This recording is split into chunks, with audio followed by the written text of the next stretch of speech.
Well, the second question is easier to answer than the first, which is, I'm still working because I, um,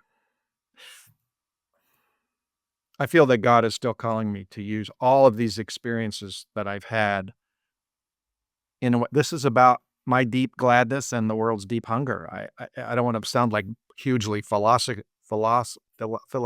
about this, but I, I have 3 grandkids, maybe 4 by the end of today, actually, Chris. Okay, that's exciting. Yeah, yeah, we're about ready to jump on a plane and go to Phoenix. Um, but, a couple years from now, when my grandkids say, "Hey, grandpa, when that happened and when that happened, what did you do?" I don't wanna say, "Oh, I retired and sat on the sideline and watched it all happen."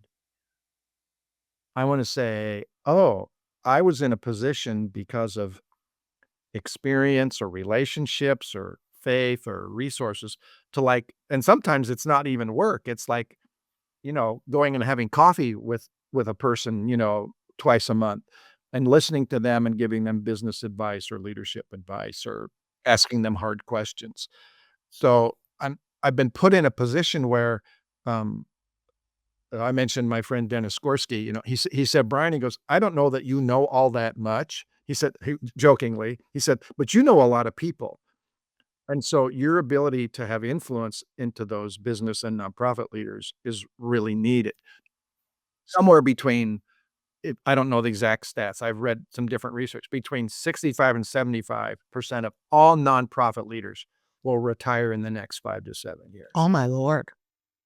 And many of them are gonna retire early. So it's gonna Ooh, be a brain drain of experience, yeah. and so all these people are moving up who have program experience or fundraising experience, but they don't have governance and fiduciary and recruiting and board experience. And so that's one of the things where I have the most experience, and it's super interesting to me. And my clients are having more effective outcomes than they've ever had. And I'm just, I don't want to pull out. I don't want to pull out of that world. That's just needed and it's meaningful, And fun. it's fun. Yeah, It absolutely. You is. know you're in the your right spot when you're having fun. That's good. Yeah, yeah. So you mentioned the Tender Lions book.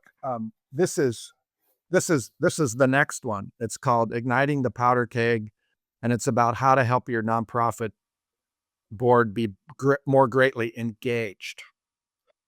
And so this will be ready for publication in just a couple months. So Tender Lions was really about my family story, and this is about my professional life of working in the nonprofit That's world. good. So Thanks for sharing that.